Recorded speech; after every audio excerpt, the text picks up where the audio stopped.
ya che safro bi pese okọ abrochire kro bi apese okọ so no ya crowd e de ma e na traveling to any driving school no e opposite watenga e junction enti uba na oswatimi afre yen ya beje so e wo pepa mu me pacho ye rekum chacha odi nsem bi aba betudwa ni nsem odi atudwa nyina eni se wose ye abusuafo oni di onim di akwete bayira humam ya ma bayira ma akese wose dampare wontimi seize prophet bi ase ma prophet ni nkom mo se enkom sho mo shana eden e ko se fear and panic wose nya no kreda wose time a yewura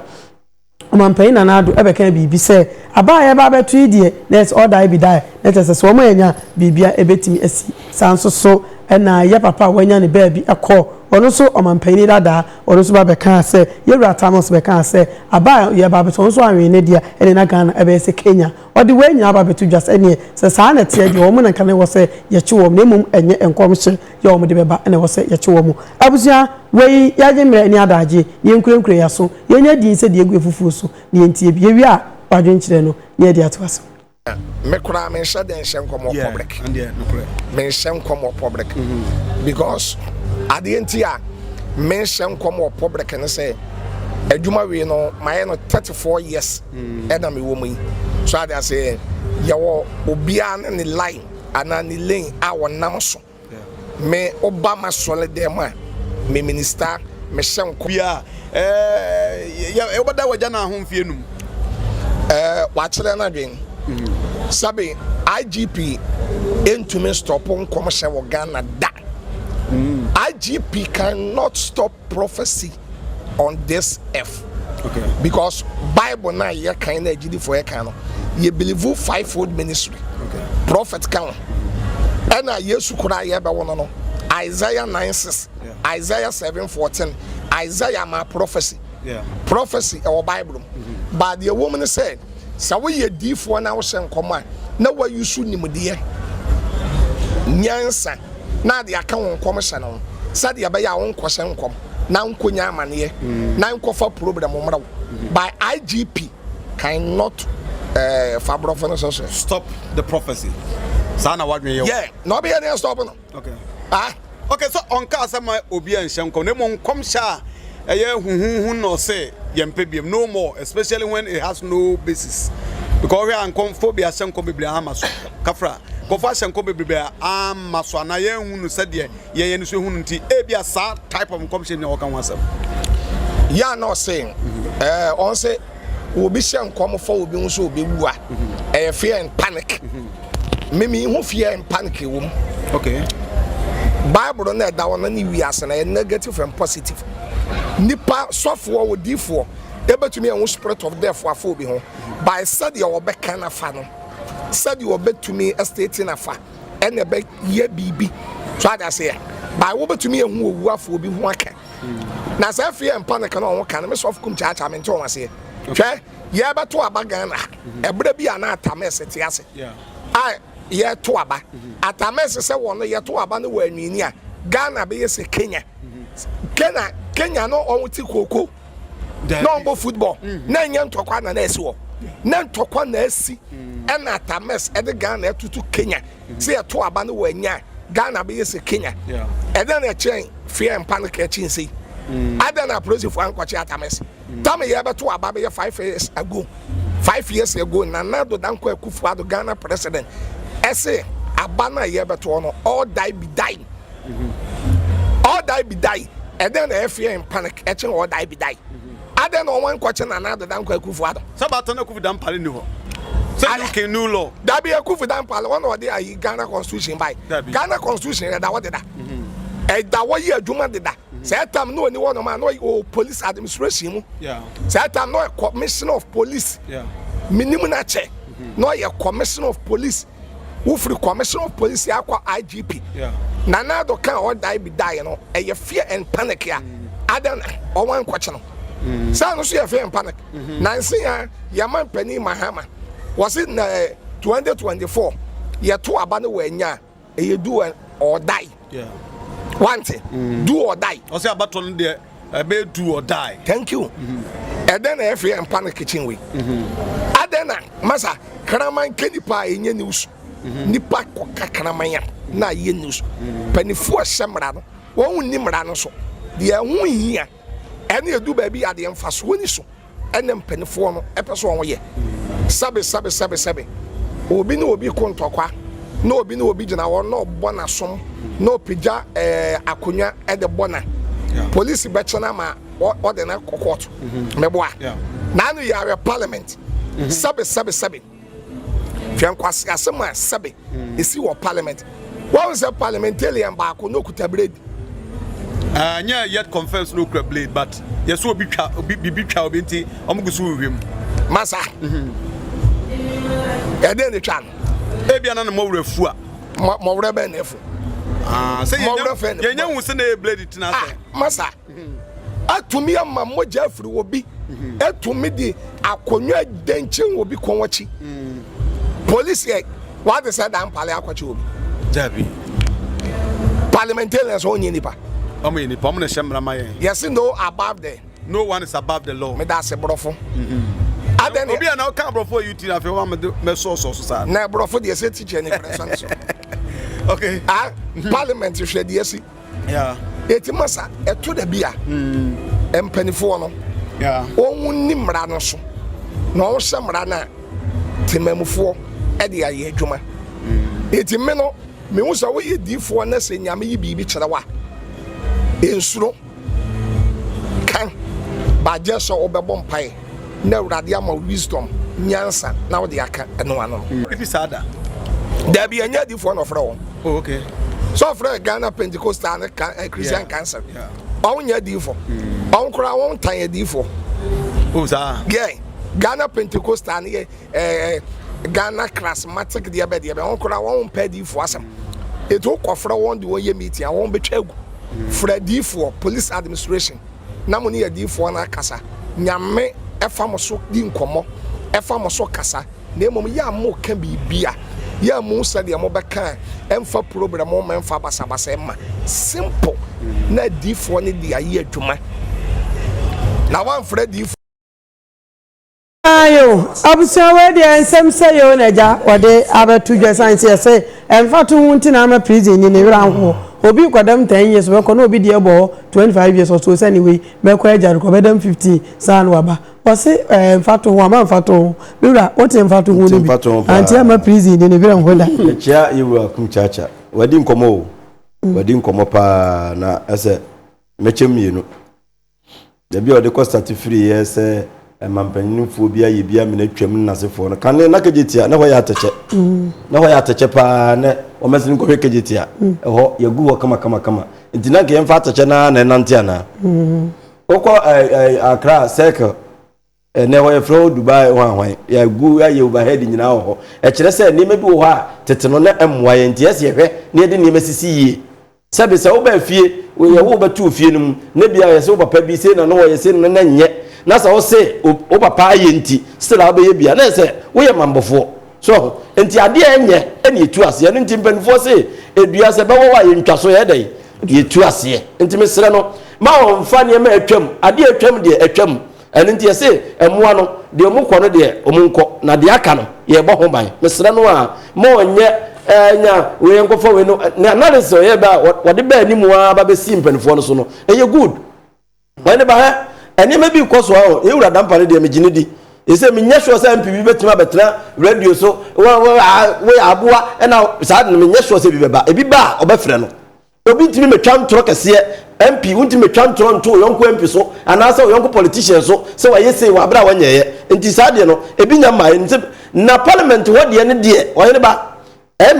chese madwene ho a menti ase sento kwatimi akoso parliament obi a Ghana fo nyina mo ne yehwe mo na makɔhye mra even saa pa kan say gofo yesimo mo nhye nkom yi professor eso mo nhye nkom yi wo hwe emra ne nyina no a every parliament wo de pie bae so mra na makeka bom no matibi ene mo de aba abɔntene sɛ mo obi anye saa de na be kwakofa ohaoba edi enti ana mo kɔgyina okontokwa ene kora na mete se moje time firi obi ho aba ama ese IGP o ya ne dai mo wiwe makosi sei mo ma ye hu de ekɔ nya sa emra no o hye panyine na o hye mra na ni so a akora nso be pekɔ bi no no so abuso mesre ma yenye sa ne ma no kane wo na MP ya betre radio so no twam twra kase wo yakokum obi ema bi ewuda ha e ya asoma sin na sefo no minim se papa itam ebi ngoso but the see parliament no de mesre no ontu ho na mo ma yen na ye hunu se de esi ko ene se de besi aba pia okay aja hakafa so utie ni o matie ni pa utie ni pa yo me tie kum chacha wakasa Luke chapter 14 verse 4 you say fa sakatu fa amsakahu wa barahu wa atakahu summa sa'ala minkum ya'muruhu so what is ya no onse ose no bi yare ani ka se o se mitimi sare yare ana o ka sa mu ye din o mu nyina kontu hu ni wonu edomi rona onse o ni ba aso meka ni minu kum ba bia me ni nya adwe ni se sem commission side no die ntia ajizo mu nhye ni se wo hye nkom se ajafori bewu go na enyi fesusu o fato o bewu na o kasa bi ebobo nutuo adno so hu da eto so ni hu muto e wo ho awosa wo di evidence ba say eto na ebe free hin na aba because adifo no bebre na no otimi hya nkom no asa afa wa kwakwe no dia gi nitini eto timi kasa bi mewu wa bra hu for evidence ma ka be bo shompo hu ebe si wo fa hin kire yen no mo no ho ban enu ne die otimi nka enu die so okoso da ya enye ni nyina na be kire se bia yesi na yale because wonya ka nyango tie bible no se nyango ponye bibi se wo yina adi acha ne nko adifo enti se wo yina obe sai ne dia awoso wo de evidence ba na bibi kura no mebe o bibi kura na nyango pon enye yesi wo yi akire adifo na ye ne mapapa wo ta sabna se enye ne mapapa ne wani ba number 2 owo nso so no e kan ye ho ye nante enti nyango pon na o se ye wu no ontimi nsa nyi nkyira wo se we ba be wu but o ma dwene se eye ahohumboni bi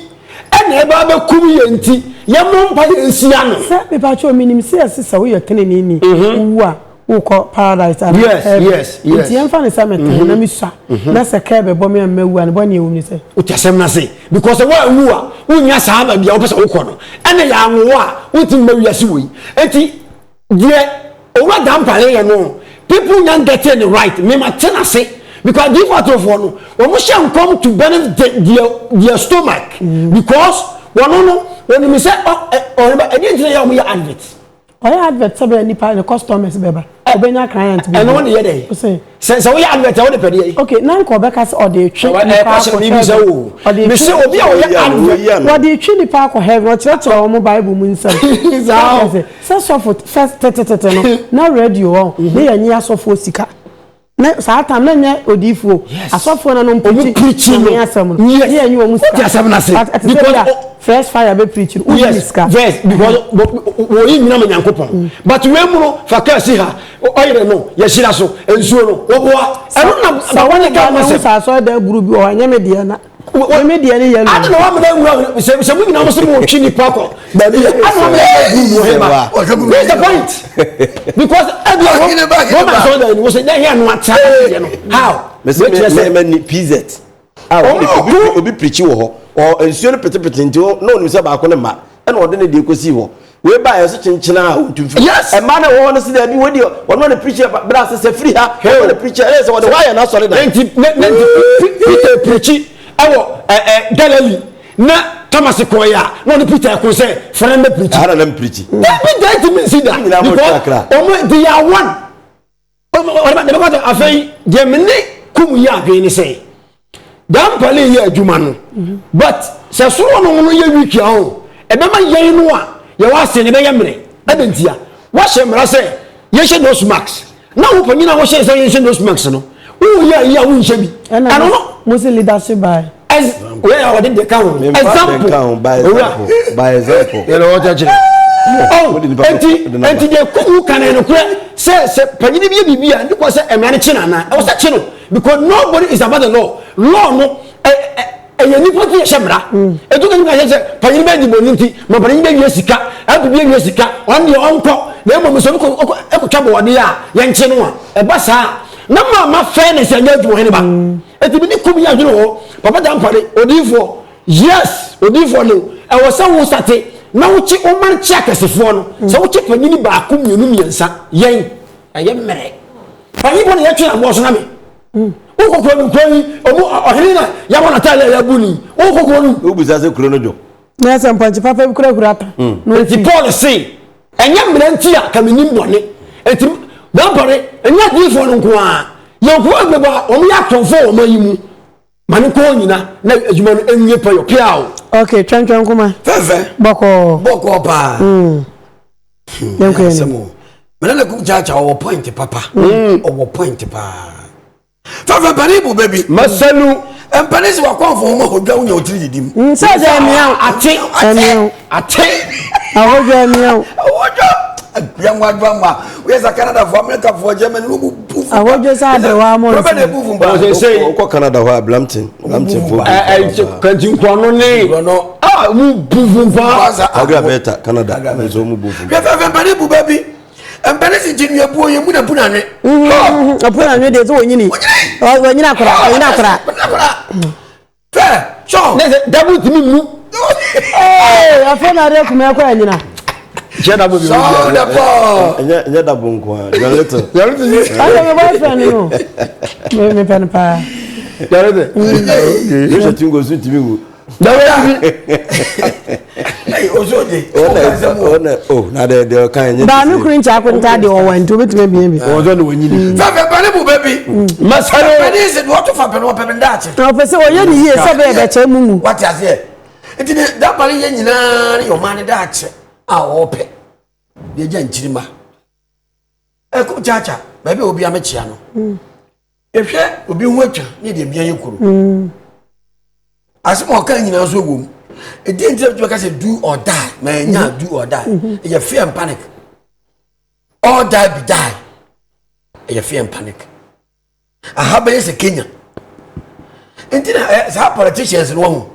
entina yes so mo ba komo no asem yi enso won ba ka nyina nya enso say to bi kuta mo die ntime nche wo mo Ghana mrasa na sententan e chenketwa enchira kese na we ka nyina miru adam pare e ka bi di mano na wa sha ase ne ye onfa nko wie ya wo ka sa se o say parliament na abroche nyina omoko sabe mpreduasa wo susu na niwa ta abroche fo na akwadam ayesu abodam ke parliament die papa pani tenten grab ba ko wo che mo wu po akubi another form obo ba akubi other form na asrafo ya fra mo ba ho mba pattern to kwana ndimo ndimo nya evidence bia say we ne twa bread no se nya le kupita che kank ma hu se kura se na bread kura ho bia no ho nyina what the parliament kuta akode oh parliament akọ se mrade so bia ba no kura akode asam kito bi so no mo ku en commission so aba say this year de nya ntoko enye what ya say and de be ye wuo he hwa me na wo su bempa anya na wanti ase a okọ kwante ho no mo se odia basa sakasaka ba mo che no oh mo che no we o mo da bo parliament pepe o mo da so je ba ya na nti Ghana fairness na ye adwuma nti ne na so ke ja na so ke ja ma so for ni so mo nko e ja mo so mo nko na ye fa mu wu preko what ya say na sa be hu mire nti bi ni bi na mo chiri bi na mo ja bi dia fairness na way odi domodi a se odi dia kanya yes ramo embrado mo fanya adwuma ma ye say me na no so be pakete say me for lawyer me court wo mo sisi me sabase me tu obi so sa mo ni me yadi na se mo ti akọ parliament ano ye popo mi grant me na anko popo enti mo ni ma se ma me ntu fe say ye nya lawyer papa my own business me ba dabi ye nya lawyer papa enti ni asem ni ma no so wo di bem na Ghana di for say mo se be ko mo se mo ne kokon enti se be ko eto ane ne kokon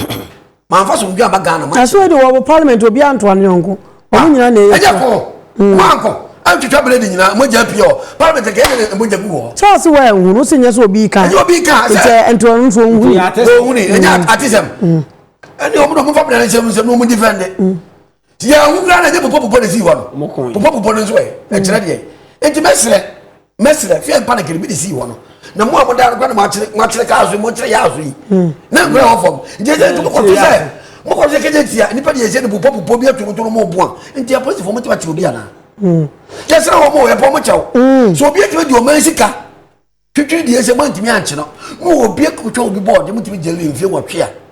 fairness na wayi se board de etwa de be ma ne na ma ade yes na wo mo ye po mo chawo yese de be to mo adwumo na mo nukredie na mo man ye o die e wa se hu se apartment fo mo ku ya chibi wo mo mkubu ya chi wo mo a to je me amatenchai mama mu obi ani me akoko me de so mo ani me de me nkami sana no ya sra wo yes so wo dwene ho me dwene ho to ma na nya adwuma no ma say perfect skin and body therapy na cha se me duwa dia na ye ne gisem perfect say he mo ni padua no enkasa mane nye fe eja for isi obi wo no na asase wo so esi ni padiam eno de cha so wo ho nya fe me ma no crack on no atasa na say be ma be dia di bie wo dia na perfect skin ni padua na ye kama eto na ye kama aseme na aka kire no see eh men so ben ene hawa ni na be firi ho pacho first one there to the tibia but we did the bio na say so wa nya be ma so ko nyobi o ya ahia te say me ndi kura na di what I say enti na de tenya say see di biem ti na hoho ka fie ma hoho so sere we nya di atemini what I say na say no kwa ka say lost it me na de make accuracy ne o mo de okay ada perfect say bo we de na bra na so ye owo Boshen Abraham Johnson osu akwaje Johnson ho de oba oto na nhye ye obe ni nyina edi ama kama na fe wo so ahofe no etumi aye kama abapa mo omo online shop obetimi no madigwa online download the abapa app and say type www.abapamo.com am po bi abo me na de waka nyina say wasi selete ade bi apenta ade na apempa boa na opedam nkonwa ade bi e wo market bi abapamo for so my crowd so MOB enu t-shirt nso efa mame wo de bomadi so de 3 months e de siwo waso de ade na wo hia no sika ne nso ekura de tuatua ne ketenkete emnetia we bi mu eso ye o makasa de bebre wo fie ye de o kapre ade na wato no enu nko ho esika ene wo mogie enu ti bomadi so anya papa mo fo ebedi dwa sa wo pe Hyper Plus live band bomadi so be free papa mo na afro wo ma omo so ebedi bebre ba bibia wo bia ye de atoa ma enigi etumi abafie Franco Trading Enterprise or say phone papa efie phone so honiema eden na wo phone ho a asaya wo pato el Franco ni nyina obema obi na na wasi say de kuma se for munyem de wasi mumra nyemeto Samsung Nokia iPhone Franco TV digital na face satellite na de te nyina air condition 1.0 horsepower 2.5 horsepower wasi bomade na bra amenya code ene na de tie nyina say wasi edru kuma se edum a all 6 branches ewo ho yedru edaba nche ho ibe Franco asuyeye sanso na challenge bookshop ana YFM abrosa na say adjacent edum old Mecom sanso and opposite Prudential Bank ana obe Boss FM opposite Kofo Clinic na fe new KJT na chase edu ha bia aye kama edi amaye ehwa ne edi eni echire na ansa na no na wei eye Dani Fashion and Catering School Dani na asema atade pacho atade ne hucha atade na efeye nyame adom se wo pe atade ama oba wa na person pon atade ma wedding gown anompam seat at say abrofo nsa no emfama wa Dani sa ade bia ye pam bia ono so eye bi eno nti ya kwa Josu Zongo Junction asaman kwan ne so sade Dani e kanya so bi school na tum o che dressmaking o che cake or pastries, hairdressing, makeup, decoration, and in Niema Akanyina. Your friend Dani 0345-796-197. Let us say Dani Fashion and Catering School on so to me at your fesso. I don't think for this year no freno and answer coho now qua obepam and Yamapa Ediama. Pacha, me come me Kruma Diana, Yura, prophet, Naja, Gazy, Nasia.